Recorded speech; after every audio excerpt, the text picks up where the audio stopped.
Good morning, gearheads. Welcome to the Speed City F1 on SiriusXM pre-race show for the 2023 Formula One Italian Grand Prix. Ciao. Ferrari is on pole, the Tifosi are at a fever pitch, and we are eccitato to get you ready for All is well in the world of Yeah. All motorsport. is right with the world. Yeah. This is John Maskell. I'm joined in the studio by some of the most iconic commentators in motorsport, one of the most recognizable voices up and down your radio dial. We have a guest. Yeah, we got special guests. And booming over your PA speakers at race circuits across the world, Jonathan Green joining me here Oh, in the studio mayhem! in Austin. That guy. And from his studio headquarters in Atlanta, the man who needs no introduction to Formula One fans, America's voice of motorsport, Bob Varsha. How are you, boys? Jonathan, I'll start with you. Are you eccitato for the Italian Grand Prix? Ichitato. Why do you say it as though you're Japanese? You mean excited in Italian. Yes. I'm ichitato. Yeah. No. I can't see that here on the menu. Yes. I'll Get just some cream for that? just get a side order of it, Bob. It's quite hot. Yeah. Okay. Uh, Ichitato. Somebody learned a new word. Yes. I said, No kidding. I said, what is Italian for excited? Because that is the word of the day in Italy, I'm sure, at Monza right now, because of the crowd has got to be just over the top. And who else was over the top was Carlos Sainz. How excited. I haven't seen somebody that excited for a pole in a while. Right guy, right time, right car, right place.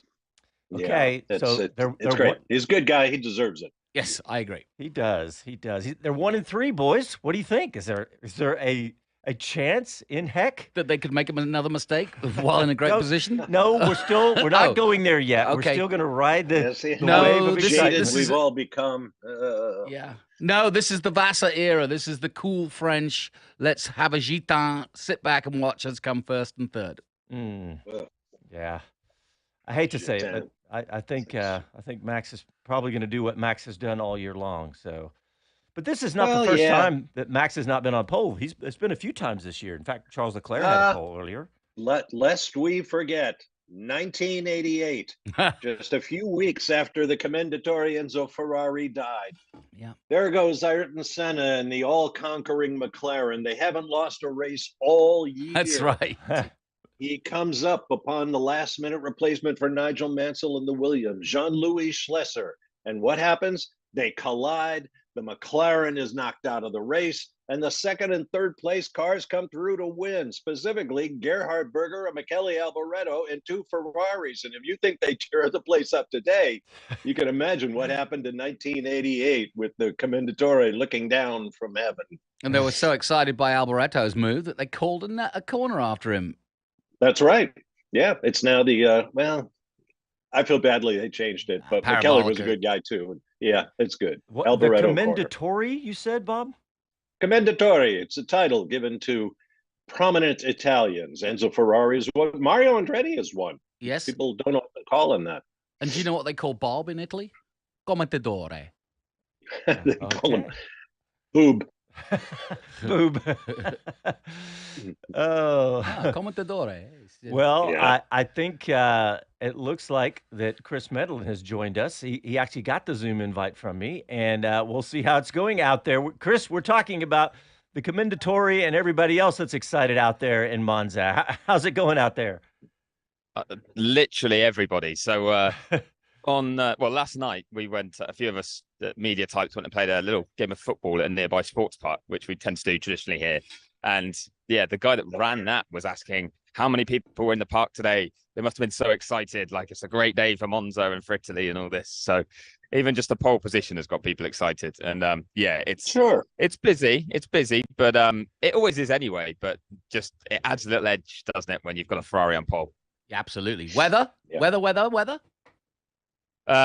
For once, stable, warm, sunny. Wow. Yeah, it's gonna be a hot one actually. I think we're looking at about 30 degrees. So I'll let one of you guys do the quick conversion then into Fahrenheit. But it's a little bit hazy in places, but actually there's not a lot of cloud around, which is going to be important because with the cloud cover, I mean, we're talking the difference of 10 to 15 degrees of track temperature if it's cloud cover compared to none.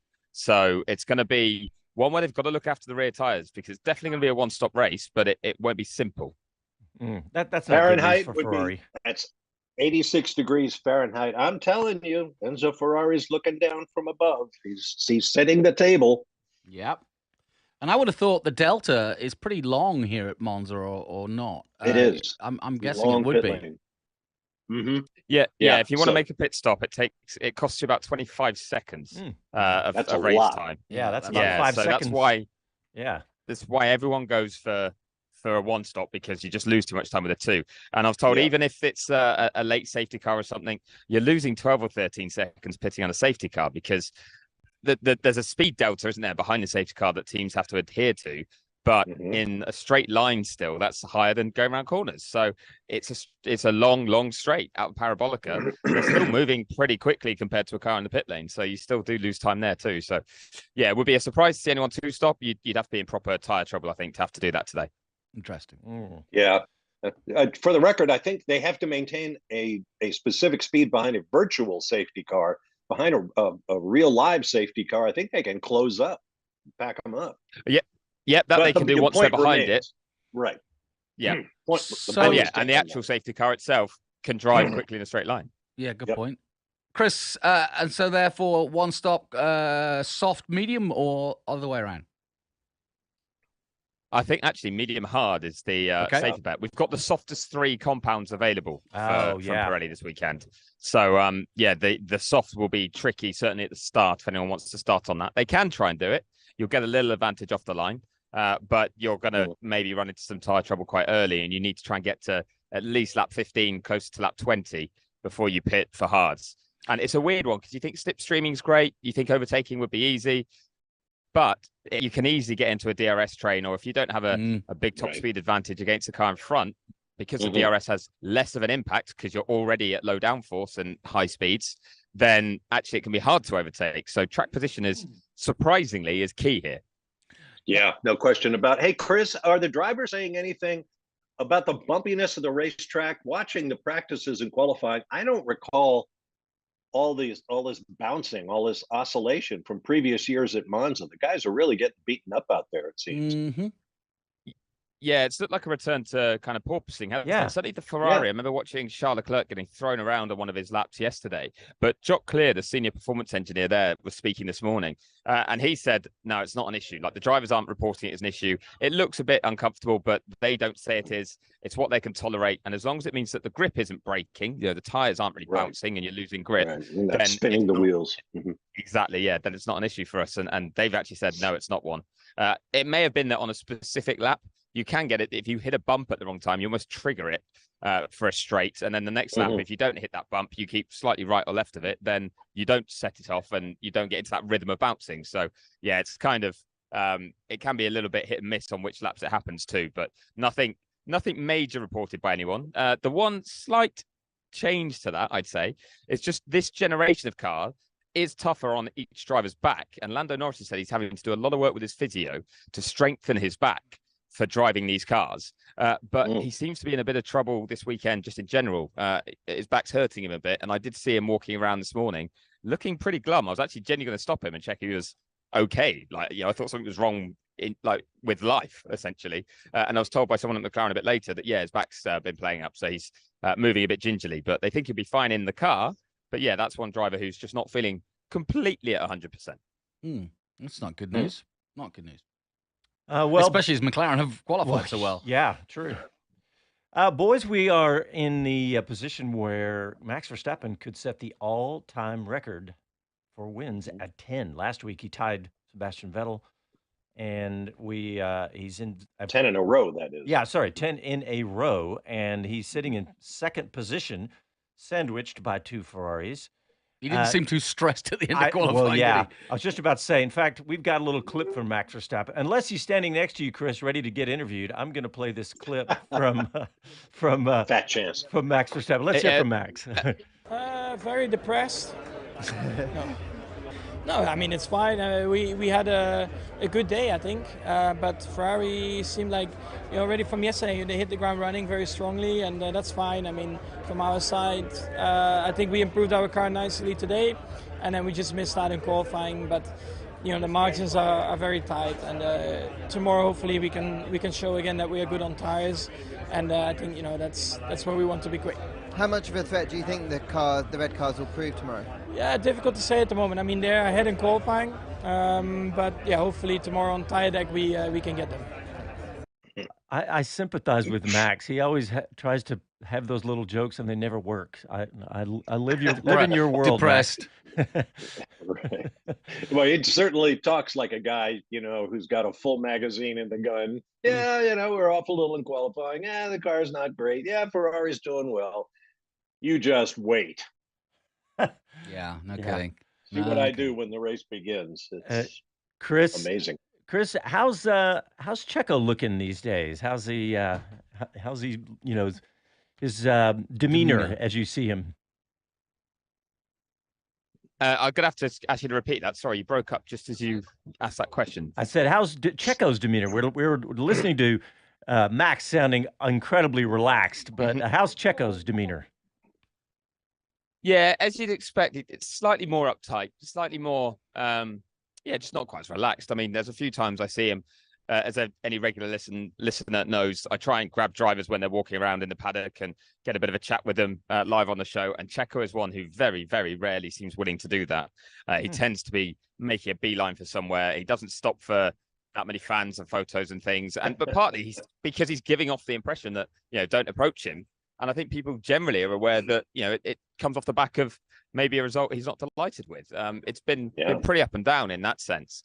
But we all know, we were talking about this actually, I want to say Thursday in the media center, but we all know how good Checo is and how experienced he is and how few mistakes he used to seem to make when he was at Racing Point and Force India.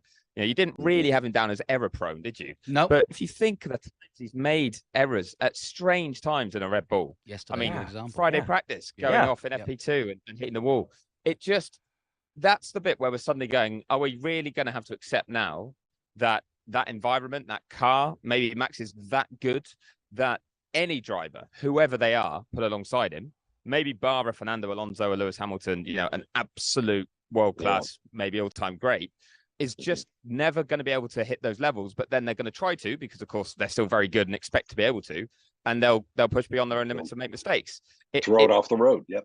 Yeah, Red Bull seem to have at least given us that sample set now of young rookies that are exciting, slightly more experienced drivers, very experienced ones from outside their stable, and even Ricciardo was having some issues, wasn't he? He wasn't having the smoothest time alongside Verstappen in his final year. It was a shock to see him leave, but that dynamic was going to get a bit interesting. And we'd seen, obviously their incident in Baku when they collided and that sort of thing.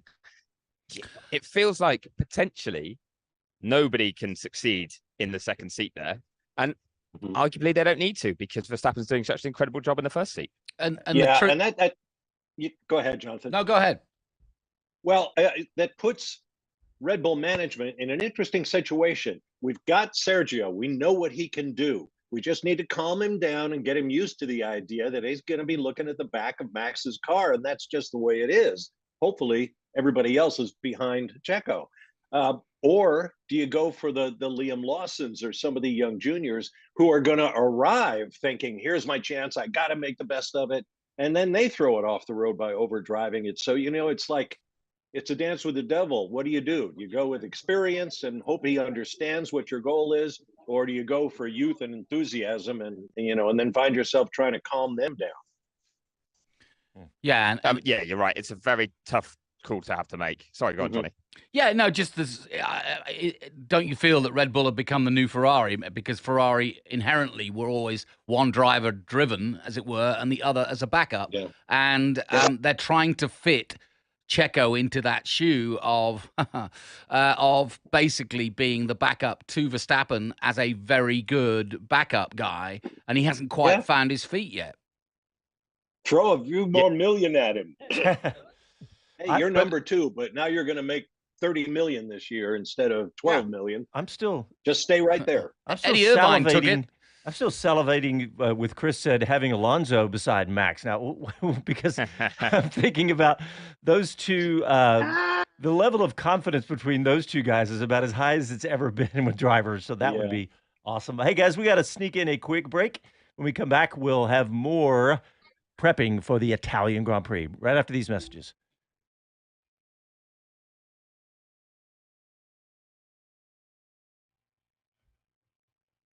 Okay, we're still live on YouTube, Facebook. Let's see what's on the YouTube. One of these days, we'll have one of us checking Facebook. Kevin Kelly said, "Good morning, kids. It's race day." TW, he is 7 p.m. for him. Wow. Is he in Europe? He's in Thailand. No, he must be even further. Thailand, yeah. Thailand. That's a good place. All you guys sitting at the counter at the Waffle House watching or listening, turn it up so everybody up and down the counter can hear you, because I know you're not watching from home. Your wife said if you wake her up this early, she's going to brain you. So turn it up. The Waffle House. I like that. Let's see. That's where I go. You're a regular at the local Waffle House? I'm a regular at the Waffle House all over the Southeast. Oh, yeah, and if you guys are watching it, if you are watching it, we're not watching it because we don't have cable because of the battle between Disney and who are we here? Spectrum. So we're gonna Spectrum. Yeah, we're gonna have to fire it up on the laptops here in a minute. Cast it to the big screen. TW says, well, that explains then why you asked me if Max Verstappen was right next to me a little bit ago. He was actually in his car going to the grid. Oh, really? Yes, we don't have television at the moment. Oh, well, here, I'll turn on F1 TV Pro and see what's happening. Yeah, that's the way we're going to watch it today. Where are you staying, Chris? Was in northern Milan, but tonight I'll be at the airport in an airport hotel, ready to fly home. Best hotel, Monza, Fossati. Hotel Della Ville as well. Okay, sorry. Yeah, on the corner where the drivers stay. You can say that's walking distance. That's on the park.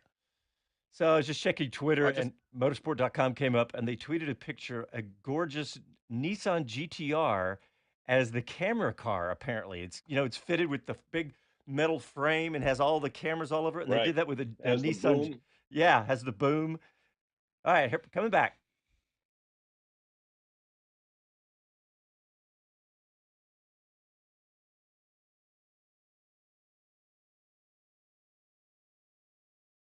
Hello to everyone, this is Gunther Steiner, this is Speed City. Welcome back to the fastest hour in radio, Speed City. All right, welcome back to Speed City. CrowdStrike presents Driven in 60 as the official cybersecurity partner of the Mercedes-AMG Petronas Formula One team. CrowdStrike protects against cyber threats so the team can focus on what matters, their next win. The revolutionary cloud-native unified CrowdStrike Falcon platform harnesses the speed and power of the cloud to protect and defend organizations of all sizes against increasingly complex threats, stopping breaches before they happen. Because on and off the track, the stakes couldn't be higher. A split second can make the difference between victory and defeat. When every second counts, protection shouldn't slow you down. It should fuel your momentum. CrowdStrike, protection at every turn. To learn more and to try CrowdStrike Falcon free today, visit crowdstrike.com/XM. All right, Jonathan Green, I want to get a little history of Monza because you've been there many times over the last 40 or 50 years. Okay, maybe not quite that many. Thanks. No, I have. I've done a lot of Formula One there. I've done a lot of bikes there. Yeah. Obviously, Pirelli are based there. So, yeah, I've spent a lot of time in Monza. And I have to say, it truly is my favorite venue to go to. Nice. It's steeped in history. 1923, it was the third track ever built, permanent one, after Brooklands and Indianapolis. It has been a constant factor on the World Championship since 1950. Only during the war, when it was used as a depot for army trucks, etc., and a camp, effectively, did it close down. Obviously, it's gone from the massive oval that you see in the background. You see people walking up over the years. I've seen a picture of you on that, trying to stand straight up on that. But it's a wonderful place to go. The people absolutely love being there. What's wild is when you go there for the first time, you think you're going to walk into a track. You don't. You actually walk into a park. So imagine Hyde Park in London, or take your pick. Central Park in Zilker Park in Austin? Yes, Zilker Park in Austin, Central Park in New York. But imagine you walk into a park and it's gorgeous and it's full of forests and trees and open spaces, and then walk in another 2 miles almost. Then in the middle of that is where Monza is. I saw it. It's 1,700 acres. Track. Yeah. That park is 1,700 acres. I think. Yeah. I thought COTA was big.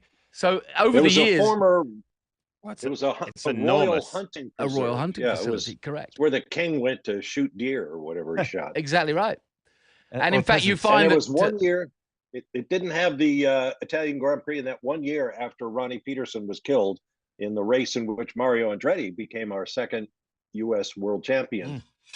So for 1 year, it went to Imola and then came back the following year and has been there ever since. And in fact, as you know, we were supposed to go to Imola, and in fact, bringing it back up to date, both Imola and Monza this year have suffered heavily from massive storms over the years. In fact, Monza's lost something like 10,000 trees because of those storms, and obviously we had to cancel Imola because of the impeding floods. You know, so tough such times. a shame. Yeah, and keeping anyone joining us for the. Go ahead. I was going to say, anyone joining us for the first time who wasn't listening yesterday and watching today will probably notice the difference in Monza. The lack of trees is very sparse looking compared to the past because of the number they've lost. They are replanting some. They started ceremony, actually. They planted 20 trees for the 20 drivers that are currently on the grid, but they're planting a lot more. They said it will be a long-term project, though, to get it back up to where it was. Yeah, and they're also going to build a lot of new facilities. Stefano Domenicali, the head of F1, is on record as saying all of the tracks have to raise their game, and this is a great opportunity for Monza to do that. So apparently they're about to embark after this race on a big upgrade program, new grandstands, new concessions, new bathrooms, all that kind of stuff, hopefully preserving what we all love about Monza. It must have been a heck of a storm to knock down trees like that. You know, you think tornado here in Texas, you need a tornado to take down all the big oak trees and stuff. Must have been something really crazy. And they are old trees, as Bob says. It was a royal park. Yeah, and they were very closely bunched together. I think a lot of them came down because they were hit by another falling tree. But I'm no botanist, so I don't know. No, you're correct. A lot of them were kind of deemed unsafe, so then had to be cut down because they were likely to fall. And because it's a public park, people can just be a lot of people milling around. But they took down the ones nearest the circuit first. Some had fallen onto the track. There's still a lot of them lying across the banking that you're talking about earlier, Johnny. So they had to secure the ones that were at risk of damaging the circuit and make sure it was safe for spectators to come. Well, because this only happened in July. It's not been long. They had to rebuild the barriers. Apparently, it was quite a race, quite a close thing to get the track ready for this weekend. Yeah, I think we're talking 6 weeks. So yeah, quick turnaround. A nice little vignette to all of that is that a lot of those trees had huge nails in them because the fans would actually put big nails into the trees, and that's where they would sit up and get a free look at the Grand Prix. So there's always a massive crowd at Monza because when you think about it, it's in a park, so it's public access. So people try any which way to get over the fence and not have to go through the turnstiles. All right, guys, I've got a couple of clips here. Chris, I was joking around how we don't really get Max Verstappen, but we have a clip from Carlos Sainz, unless you really do have a shot at getting Carlos Sainz this morning, but I doubt that. But wow, tough guy. Well, how many times have we ever seen Ferrari off out there give us a shot? You know, it's just almost never. But I want to play this because he's really, really excited. Let's hear from Carlos Sainz. To be a Ferrari driver taking pole around Monza. Amazing. One of the best feelings that I've had as a racing driver in my career, just putting such a good lap together and making that lap of honor afterwards, you know, to celebrate with the Tifosi after a great, I think it was exciting qualifying session with Charles and Max pushing to the limit, bit like it was last year, and it felt great to be back fighting for pole. You've been building up to this all weekend. You've been so quick across all practice sessions. What can we expect tomorrow? Hopefully more of the same. It's definitely been a great weekend for me so far, and I'm enjoying driving the car and I'm enjoying putting good laps together. I think race pace is a completely different story, and that's where Red Bull normally become the strongest car, and where they're going to be incredibly difficult to beat, but I'm going to remain optimistic, remain positive about tomorrow. I'm going to give it my best shot. Yeah, right guy, absolutely for this moment, because he comes from a racing family. His dad, Carlos, was there this weekend, and there's no question that he gets this. He gets the understanding of what this means to the country. Speaking of drivers getting it, I'm getting a driver right now. I've got Yuki Tsunoda with me. Yay! Yuki's starting 11th today. Chance of points, do you think? Yeah, I think so. Just outside of points, we're starting, and pace seems okay, so we're feeling optimistic. And what's going to be the key to getting points today? Because it can be hard to overtake here. How's your top speed? Is it going to come down to maybe making moves at the start?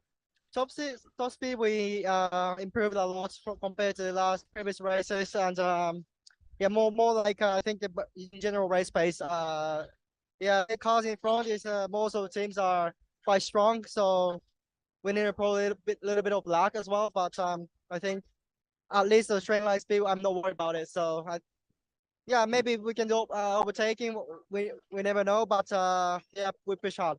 Thank you very much. Good luck. He has so grown up, hasn't he? It's great. Oh boy. I said it yesterday. AlphaTauri. Absolutely. I mean, it doesn't matter who's in the car. Both those guys are doing a great job, and the team is doing a good job. Yeah, under their new management. Yeah. As Franz Tost leaves at the end of the season. You know, it's I know I go barking on forever about what happened. Right. Sorry, I'm gonna cut you guys off again, as I always do. I've got Esteban Ocon here, and Esteban, I was just talking to Yuki, and he's on the verge of points. They're hoping to go forward one. You've got a lot more work to do today. Can you go forward from there? That's definitely the aim. You know, we're not going into that race not wanting to get a reward from it. Of course, it's not the ideal starting position, we know, but we've been starting in those positions recently and being able to come back into the points. So we never know until it's over. Is the car going to be better in race pace than qualifying, do you think? Because obviously you only got to qualify on the hard tyre yesterday. Yeah, it usually levels out a little bit, between quali and race, but I think we still lack a little bit of pace, but that doesn't mean we're not going to fight. Well, good luck today. Thank you. Excellent. They are in trouble, though, Alpine. They've got a lot of work to do. Talk about an uphill battle. Both of them are at the back. Yeah, that's not... Well, it was a bit of a surprise to see both drop out that early, I will admit. We've seen Alpine actually be very quick at times on tracks like this. Yeah. And, there's just something clearly not clicking with the type of car they brought here. Chris, I know I go barking on all the time about the lack of testing. The teams cannot go test. They could, they can perfect their cars. They could work on their starts. The drivers, I think the show would be enhanced if we just found a way to let teams get out and test. Yeah, you've been banging that drum, and I don't blame you, Bob. Yeah, I agree. Hey, Chris, you had Yuki AlphaTauri driver. The other AlphaTauri driver, of course, Liam Lawson. I hope you see him this morning because, I mean, look, he's starting in 12th. He could get points, and honestly, if he gets points before Logan Sargent does this year, that's, Well, and I don't want to start a theory, but I did yesterday, which is, if... I don't, but I am. Here I go. But, Lawson is in that position whereby if he completes 3 races where he's done a good job and maybe just on the edge of points, then it does mean that Red Bull have an asset that they clearly can't use quite yet, because they've got Ricciardo and they've got Perez, but could they hand him out to a Williams or somebody? Or let's just back up just a little bit. What if he gets points? I'd be surprised to see that happen. Yeah. Sorry, I was going to say I'd be surprised to see that sort of move. If you think of the team principal at Williams, tighter with Mercedes, if any team. So yes, I think it would be a Mercedes-linked driver more likely to go in there, but. Liam's actually just walked past me into the AlphaTauri garage. Lawrence Barretto, who's been on our Wheel to Wheel show before, annoyingly, was doing a TV interview with him all the way into the garage. So I'll try and grab him when he comes back out. But we spoke to him yesterday, didn't we, on a qualifying show, and he did say it was nice to have just had the full weekend to kind of go through procedures and get a bit more stable. But he must be nervous. Last week, he had a kind of a free pass. You're starting 20th on a wet track. You can kind of take it easy into turn 1 and just let everything happen in front of you. Can't do that here. Long run to turn 1, massive braking zone, cars everywhere. Got to get it right. But it doesn't seem like it. He doesn't sound like he's nervous, though, Chris. Is he come off that way when you see him in person? Not at all. No, I'll admit, not at all. But I just feel like surely you have to be. I mean, how can you not let some emotion get in there? And I was actually talking to some team members at McLaren that worked with Carlos Sainz earlier, and they said one slight weakness of Carlos is he can be a little over-ambitious at the start, at turn one, at certain races. If you think back to Spa, as an example, where being right or feeling like he was in the right, it sometimes overtakes the outcome. And that's an issue a lot of drivers have, apparently. But it's better to know you were going to be right, but let it go. Back out of something, take the complain to someone, but live to fight another day, rather than get into a personal duel that you're in the right, so you're staying where you are and end up out of the race. Good point. I was thinking about New Zealand drivers, Kiwis. There's only been 10 or 12 in Formula One, but you think about all the Kiwis in all the different series, guys like Scott Dixon in IndyCar, and Denny Hulme, and Bruce going back to Bruce McLaren, all of them, they're very down to earth people. Yeah, I can't think of a Kiwi driver that I would consider excitable. Nick Cassidy, who so close to the Formula E World Championship this year, is another really downbeat guy. It just seems to be a part of their national character. And you know what? There was really Brendan Hartley was similar. Yeah, well, Brendan Hartley. I was about to bring up Brendan Hartley because that's where I worry for because he was tossed out of the Red Bull family, as it were. Mm-hmm. Not tossed out, but he didn't get to carry on his Formula One career, but he did continue with Red Bull. But yeah, no, that Kiwi fraternity that you're talking about, just to give you an example, we've been watching Van Gisbergen here in the States doing his NASCAR bits. He'll be tuning in today and probably texting with Liam. I mean, that's his mentor. So it's a really, really close-knit community of friends. And you've spent so much time down there, Jonathan. Oh, yeah. And as Chris says, they're all very affable, very disciplined, and very passionate about getting it right. It may be a small country, but boy, do they produce some fantastic racing drivers. Yeah, they do. All right, guys, let's take a quick break, and when we come back, we'll have more coverage of the Formula One Italian Grand Prix right after this.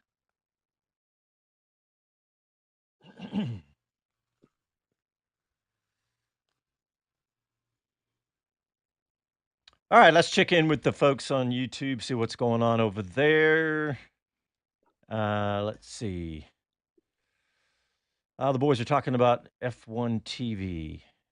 Kevin Kelly says, we should say awesome free software used to be with F1 TV. I'm not sure what I'm missing that, but I'm looking at F1 TV Pro right now, and they showed the famous 88 incident with Senna going off the track. Mm-hmm. And now British commentator Alex Jack has been given a lap in an Alpha Street car with Bottas. Valtteri Bottas. And they just pulled up to a stop so Jack could get out, and the front wheel brakes, the wheel wells are just pouring smoke. Yeah, I'll bet. F1 TV is so head and shoulders above anything that I have seen. Like, I was watching last weekend's IMSA race with my son yesterday because he was mechanicking in it, and I was telling you about all the onboards and all the stuff, and F1 TV is just amazing, honestly. It is very good. Hey, Chris, Paul Bryan on YouTube has a message for you. He says, at Monza, my fantasy babe, Italian Prime Minister Giorgia Meloni, has used Monza's storm remediation at the track as an example of Italians working together for the greater good. She's at the track. Get Chris to say hi to her. Okay, then. If I spot her, I will. But yeah, I don't know if I'll recognize her. But it's true that it looks like there's signs up all around the park about the work that's being done. Seems to be something that they've really taken to heart because of the impact of it. Because visually you see it. This place was beautiful, and now it looks a bit sparse. So they really want to address it as quickly as they can, but it's going to take a lot of work and a lot of effort. Yeah, and keep in mind, there's a long and controversial history to improving this track. The Green Party, very powerful in Italy.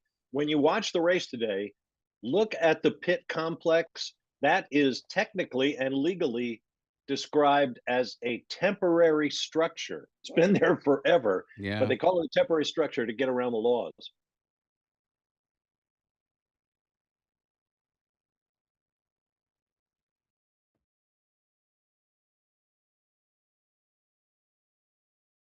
Hi, this is Karun Chandok, and you're listening to Speed City.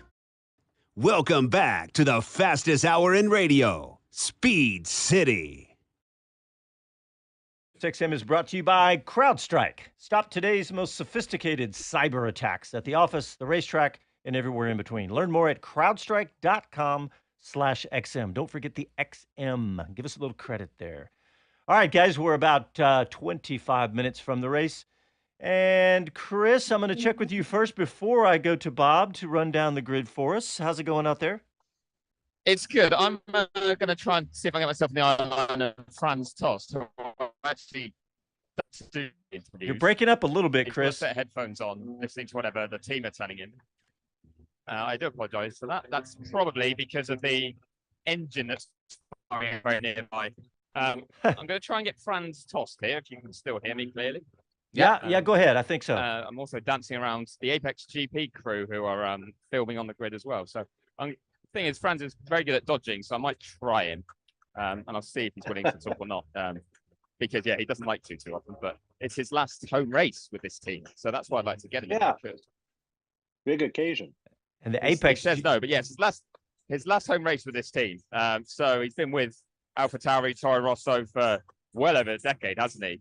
Won here, of course, with Sebastian Vettel in 2008, but he will leave that role as team principal at the end of the season. So, this must be kind of an emotional race for him, but he doesn't really show emotion that much. So, no, all he has shown there is a screw up of the face and a shake of the head to say, no, I don't want to talk. Chris, you said you saw the Apex F1. That's the Brad Pitt movie crew over there, right? That's cool. Right.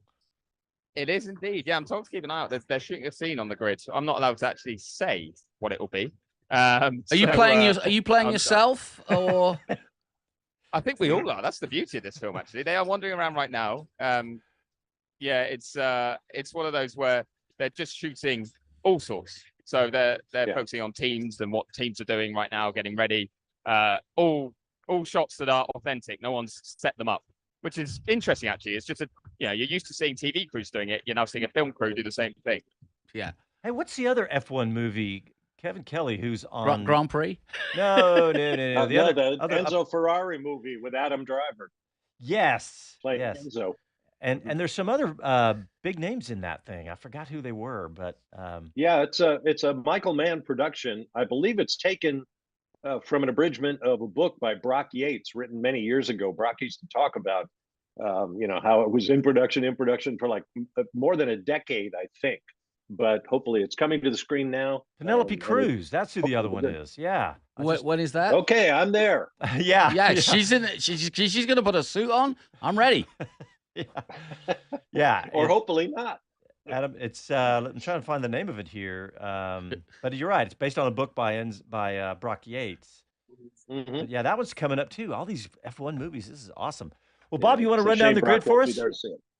Just before he does, so I don't have to interrupt him during. I've got James Vowles here again. And James, as we talked about at Zandvoort, if you keep being successful, I'm going to keep pestering you.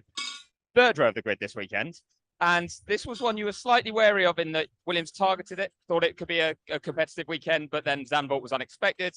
So firstly, how pleased are you that everything has come together as expected with how competitive the car is? To answer your question, I'm very pleased. You're never quite sure how things will translate. On paper, we should be quick here, but you're still putting an immense pressure on the team and the drivers to deliver everything that they have to, especially with this ATA format. It doesn't actually give you as many chances as you think, and you have to keep adapting to the entire compounds as you went through. So to be sixth on the grid, and I think sixth is a fair reflection of where the car is. Very easy to get caught up in, but a 10th would have put you fourth. 10th behind would have put us back in 8th. Sixth is where, really on paper, we should have been, and it's what we achieved. And whenever you have that, you're happy. We're conscious that we have a Mercedes and a Red Bull behind us, and they're the two teams in front of us as well. They were quick on Friday on the long runs. It's going to be hard to hold them back all race long, but irrespective, we've got good straight line. We've got Alex, who knows how to do this, I think, as good or better than most other people on the grid. And so we're in a strong position. I like the way you said you got a Red Bull behind you when it's actually in front of you, but you're assuming you're going to get him at the start, right? That's correct. Spot on. Especially because I looked left and went, oh, it's a Red Bull. That's nice. They're indeed in front of us right now as on the grid, but let's see what happens into turn 1. I have a question for you. Do you just continuously transmit here? Then you walk around, find me, and then we have a conversation. Is this how your broadcast works? I missed the first part of that question, so you'll have to ask me again. So are you continuously broadcasting? You walk around, then you find me on the grid, and we have a good chat, and you put it in. Yeah, absolutely. Yeah. I'm impressed with that. That is good to keep that conversation going while you feel for a period of time. Oh, thank you very much. To you. Thank you very much, James. But I have the beauty that I don't have a camera, so I can tell them whatever I'm saying, and it can be all lies. But speaking of, just finally, Logan, what does he need to do today? Because yesterday was tough for him. He is. So on the hard tyres, he was thereabouts on the pace. He was a couple of tenths off Alex. His car isn't in the same specification as Alex. We're a little bit short on bits, so he's behind by a tenth and a bit. But he did a good job in Q1, but as the tyres got softer, he didn't adjust his driving style quickly enough. We know that on the grid today, he's actually got the pace to get all the way up behind Alonso, and that's what his target is. Nothing more complicated than that. And we'll look forward to see how he does. So good luck today. Thanks very much. Finally, someone's appreciating. I'm going to say headline on Racer today: Medland's brilliance finally discovered. There you go. And James, it's Speed City. Make sure it's on the guest list at every race we go to in the future. Yes. And by the way, that ATA that James Vowles referred to is the alternate tire allocation. New this year, in case you don't know, 2 fewer sets of tires for each driver through the weekend, which calls for some real adjustment. And on the back note of that, interestingly enough, we were talking about one stop. Williams found it easier on the hard tire than they did on the soft, according to Williams last night in their press release. So they were able to turn on the hards, no problem, in Q1, but they struggled as the qualifying continued. But again, before Bob gets into it, I've grabbed the driver on the walk back to the grid, and it's Valtteri Bottas, who typically has a coffee in hand and a cool suit on because it's very hot today. But Valtteri, it looks like it's been tough. You've got the best looking car this weekend, but it looks like it hasn't been the quickest. What can you do today? I would agree. We definitely haven't been the quickest, but the car looks good. Hey, how are you doing? Car looks good. We're fast on the straight. That's positive. Not so good in the corners this weekend. So what's going to be the key for you moving forward in this race then? Is it going to be the start, or does that straight line speed mean you can actually bide your time a little bit? I think it's the pure race pace today, but definitely helps that we have a good top speed. And if we have the pace, then we can really use it. But if not, then it's going to be challenging. But I think today with these temperatures, it's going to be actually quite a lot of time management. So I need to be smart.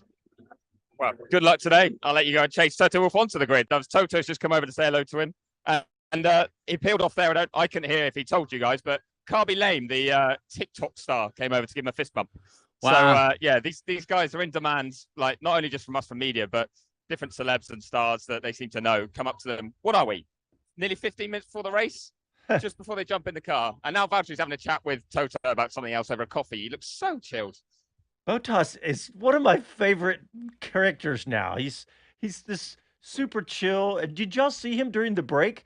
Posting wherever he was. He was in Colorado in the mountains at a coffee shop. He was great. You know, he was cycling in a Duff beer outfit, which is from that's The Simpsons. Right. That's right. Yeah. That was the best. So, yes. That was hilarious. And he also is he's now taken over from Vettel as the historian, I think, because his new helmet this weekend depicts the first and second Alfa Romeo world champions in Giuseppe Farina and Mr. Juan Manuel Fangio. I've heard of him. And interestingly enough, to tie it up with the movies, did you know that Mr. Farina in 1966 had retired from Formula One and was on his way to France and was killed in a car accident? But he was road on his accident. Yeah, Sorry, road accident. He was on his way to do the movie. Norris here, who Oh, very kindly given me his umbrella to stay out. Very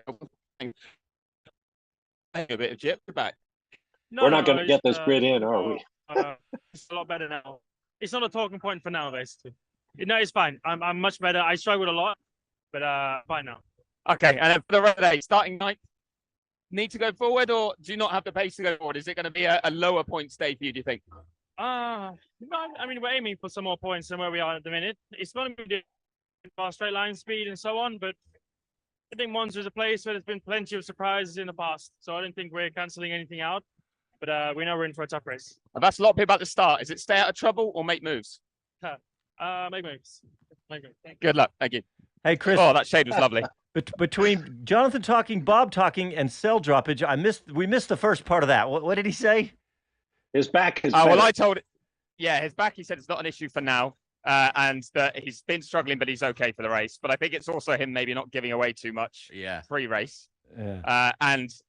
My first part was me saying that he'd lent me his umbrella, or like let me under his umbrella. So he's walking Some drivers here have got their trainer carrying a big umbrella for them to keep them in the shade. Lando just was on his own with his umbrella and invited me underneath to do that interview. So I got to stay in the shade for a bit, which was lovely. There you go. Okay, well, we're going to take advantage of this timing. And, Bob, we're going to go to the grid after this break and let you try to get it all in. Yeah, You're listening to Speed City F1 back after these messages.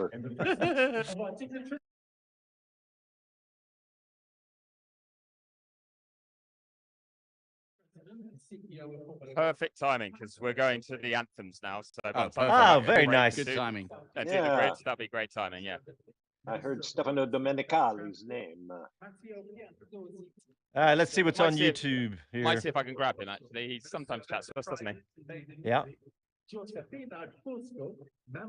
David Lawrence says, good morning, all. Come on, Logan, get some points today. I'm with you, David. Yeah. It's got to be done. His head was down just now in a proper focus mode. He's normally quite chatty if I catch his eye.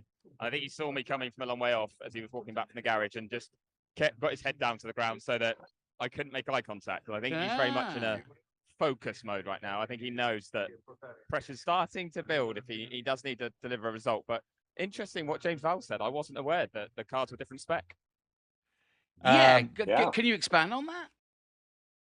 It'll just be because it's a lower downforce car, so they will have lower downforce front and rear wings. You need them to balance out.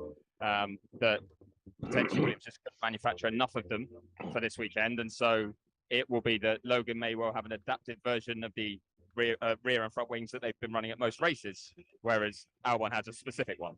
Yeah, Red Bull were running different wings, so will Williams. Will they? Has that continued from practice?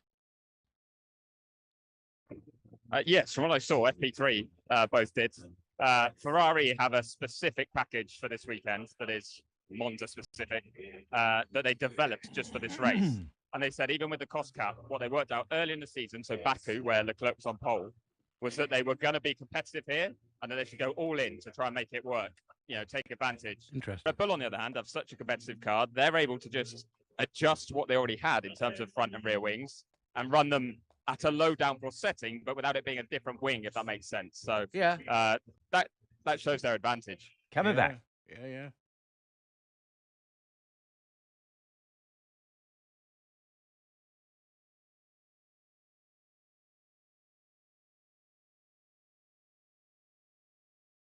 Hi, this is Max Verstappen, and you're listening to Speed City. Welcome back to the fastest hour in radio, Speed City. He's going to. Yeah, there's a chance Chris is not going to interrupt me. Okay, here we go. Starting on pole, Carlos Sainz in the Ferrari, to the crowd's delight. First pole of the season for the Spaniard, fourth of his career. I can't believe I'll do this to you, Bob, but I am cutting you off on your first driver running through the grid. But I've got Christian Horner, who is not used to having to say we don't have a Red Bull on pole. Max starting second, but he was very content with that yesterday. Were you content with that? Yeah, look, I mean, it's very, very tight round here, and the points are scored on Sunday, and Ferrari did a super job yesterday. They've been quick all weekend, so now it's about the race. It's hot, it's humid, so let's see where we go. Is it a case that Ferrari can threaten you in this race, do you think, or you've always been strong this Sunday? Do you still expect to have a bit of an advantage on them? I'll tell you in about an hour and a half. It's a quick one, though, this, isn't it? You've got to make your calls quickly, too. It's a very quick race, so many stretches of flat out parts of the circuit, and only 7 corners. And we're playing it up. Are you even thinking about what happens if Max wins this race, sets a new record? No, not yet. Okay, good luck. Okay, Bob, go. Well, with Chris's permission, 24 pole Ferrari at Monza. That's close by any team at any track. And interestingly, those poles were taken by 16 different Ferrari drivers. Starting next to him, the Beast, Max Verstappen of Red Bull. Only the second time in 9 Monza starts that Max has been on the front row. And he's got a long list of records he could break, especially his 10th victory in a row this season. And Sebastian Vettel has been very supportive. He wants Max to get to at least 12, thinking that record will never be broken. But Max was only 15th in the speed trap at this track where speed is everything. Row 2, P3, Charles Leclerc in the second Ferrari, last year's pole sitter and second place finisher. Both Ferraris in the top 3 at Monza for the first time since 2018. First time in 5 starts here that Leclerc has been out-qualified by his teammate. And Charles has never won from anywhere lower than row 1. P4, George Russell in the Mercedes. Same position he started last week at Zandvoort, where he also outqualified teammate Lewis Hamilton. Both drivers have announced new contracts through the 2025 season with Mercedes, but the Mercs are the slowest cars in a straight line in qualifying.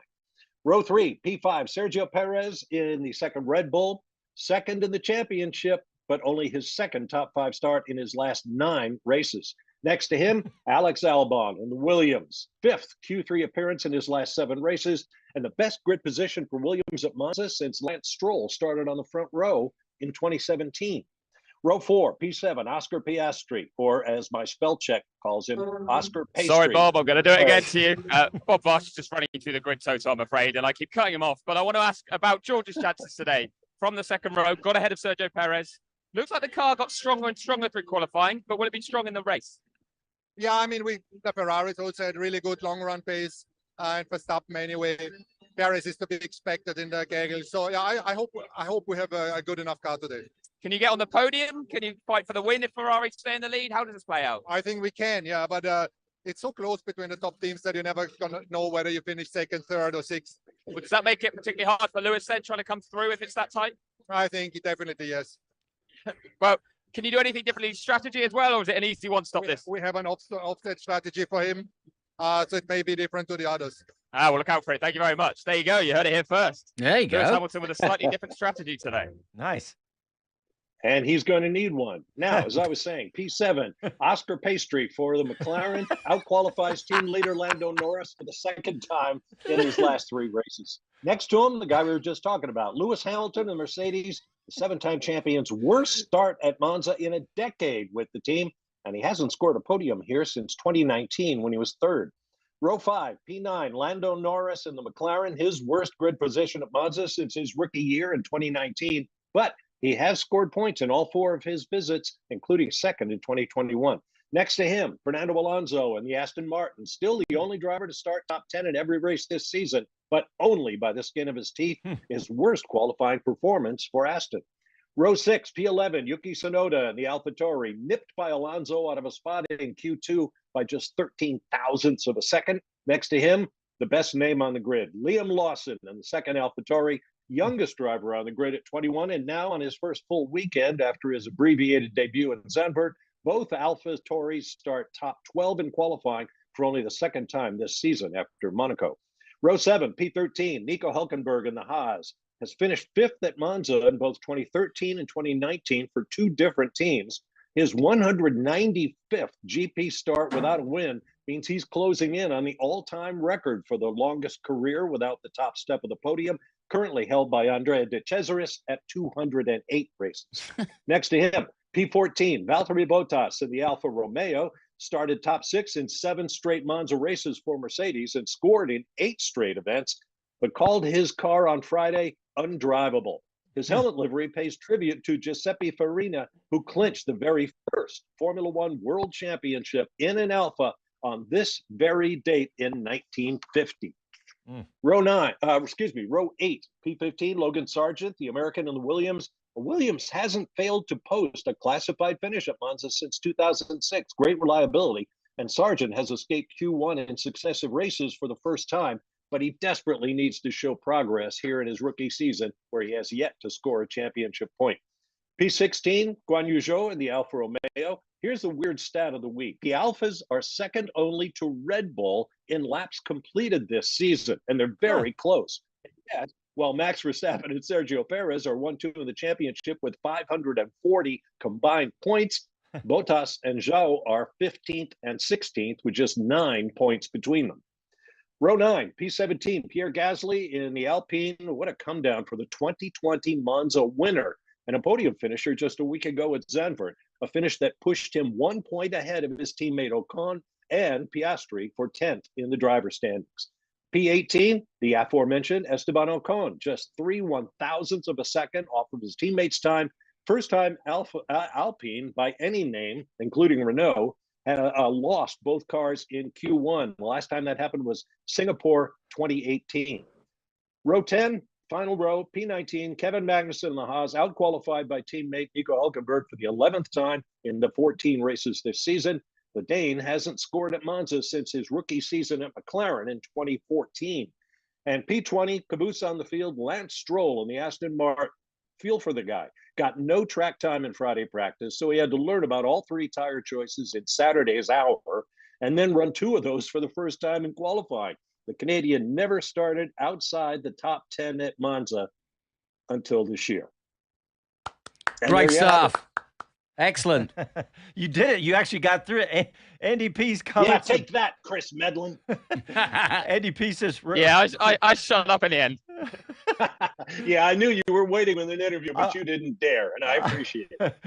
Andy P says race will be halfway through I had before Bob Stefano gets. Domenicali, I had Fred Vasseur, I let them go. I was just like, sorry. Bob, Yeah, right. I gotta let them go.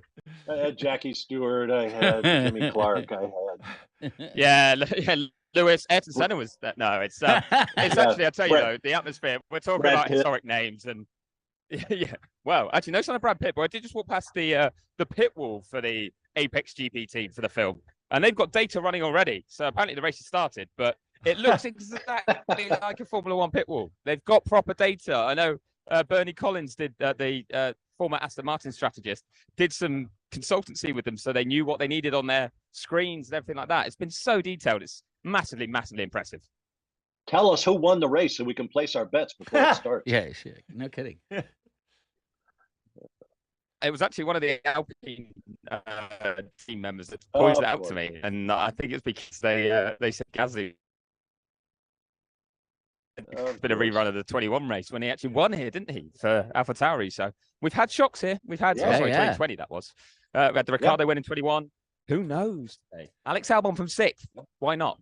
Hey, yeah, not? Exactly. Why not? Yeah. And that was such a typical Monza wins, both Gasly and Ricciardo. Safety car comes out at the wrong time. Everybody is jockeying for position in the aero queue, as it were. And lo and behold, somebody sneaks through to the front who has no right to be there and winds up winning the race. Hey, Chris, tires are the Ferraris on? I'm sure they're covered up. That I can't see right now because I've had to leave the grid, but I will have it on an email. If I don't have it yet, I'll have it very soon. So the second that drops, I will shout it out for you. Okay. I'm just thinking about, is there a chance that Leclerc could, have a fantastic start, get ahead of Max, and play with trying to keep this Ferrari get a win for Ferrari. I mean, it would just be amazing, but I'm trying to find it. That's what Jock too. Clear said earlier today. Was sorry, not Jock Clear. Andrea Stella, the McLaren team principal, said that if Leclerc can get ahead of Verstappen at the start, then Red Bull might actually struggle. They'll need some tyre drag to get past. So that is, I think, going to be the key to Ferrari's hopes, or certainly will strengthen them.